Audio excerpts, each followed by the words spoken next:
पशुपालन करणाऱ्या शेतकऱ्यांसाठी सगळ्यात मोठी अडचण असतात तर ती म्हणजे वैरणी। आमचा सुद्धा मशीनचा गोटा असल्यामुळे आम्हाला सुद्धा वैरणीची मोठी अडचण होते, तर त्याच्यावर मात करण्यासाठी आपण या सीझनला मोठ्या प्रमाणावर वैरणीचं नियोजन करत आहे। आता या नियोजनामध्ये आपण पेरत आहे ऍडव्हान्टा कंपनीचं मेगा स्वीट ज्वारी। आपल्याकडे हा टोटल 1 एकरचा प्लॉट आहे आणि त्यामध्ये अशा प्रकारे आपण मेगा स्वीट पेरत आहे।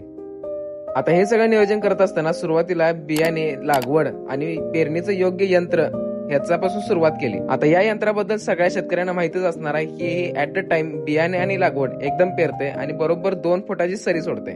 या मशीनद्वारे एकदम जलद गतीने पेरणी होते, कमी मनुष्यबळ आणि योग्य ते अंतर अशा पद्धतीने ह्या मशीनचा वापर होतोय। आता इथे बघू शकता योग्य पद्धतीने लागवड आणि बियाणे हे एकदम मिक्स होऊन खाली जमिनीमध्ये पेरत आहे आणि पाठीमागचे चाक बघितला तर त्याच्या बरोबर दाबणी देऊन चांगल्या प्रकारे बियाणे सुद्धा मुजवत आहे। आता मेगा स्वीटचं जर प्रमाण बघायचं झालं तर एकरी 6 किलो असं प्रमाण आहे, तर ह्या मशीनद्वारे आपण बरोबर एकरी 6 किलो बियाणे यामध्ये घातलेलं आहे आणि त्यातून एकर बरोबर झालेला आहे। आणि इथं बघता सुद्धा येते की बियाणं कशा पद्धतीने एका एक एक एक एक योग्य अंतरावर टाकत आहे आणि त्याचप्रमाणे पाठीमागच्या बाजूला लागवड सुद्धा बरोबर योग्य प्रमाणात तिथं पडत आहे। अशा प्रकारे पेरणी केल्यानंतर आपलं बियाणं योग्य प्रमाणात पडते, लागवड सुद्धा लागते, मनुष्यबळ कमी लागते, एकदम कमी वेळामध्ये चांगल्या प्रकारची पेरणी होत्या, उत्पादनात चांगल्या प्रकारची वाढ होत्या आणि आपल्याला वैरण सुद्धा चांगल्या प्रकारे मिळत्या।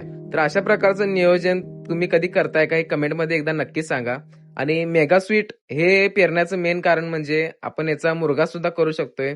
मी या कुठल्या कंपनीची ऍडव्हर्टायझिंग वगैरे काही करत नाहीये, आपल्याला जे चांगलं वाटते ते मी व्हिडिओच्या माध्यमातून तुम्हाला सांगत असतोय आणि साधारण 8 ते 10 दिवसानंतर इथं रिझल्ट सुद्धा बघू शकताय कशा प्रकारे चांगल्या प्रकारे आपल्याला वैरण उगवलेले आहे।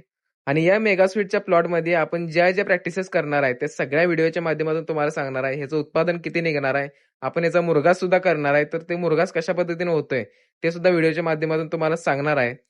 आणि पावसाचं प्रमाण कमी जास्त होत असते त्यामुळे आपण लगेच याला ड्रिपचं नियोजन सुद्धा केलेलं होतं, त्यामुळे चांगल्या प्रकारची उगवण झाल्या, एकदम बेस्ट असं प्लॅनिंग चालू आहे। इथून पुढे व्हिडिओच्या माध्यमातून तुम्हाला सांगतच राहणार आहे। तर व्हिडिओ आवडल्यास लाईक करा, चॅनलला सबस्क्राईब नक्की करा। चला तर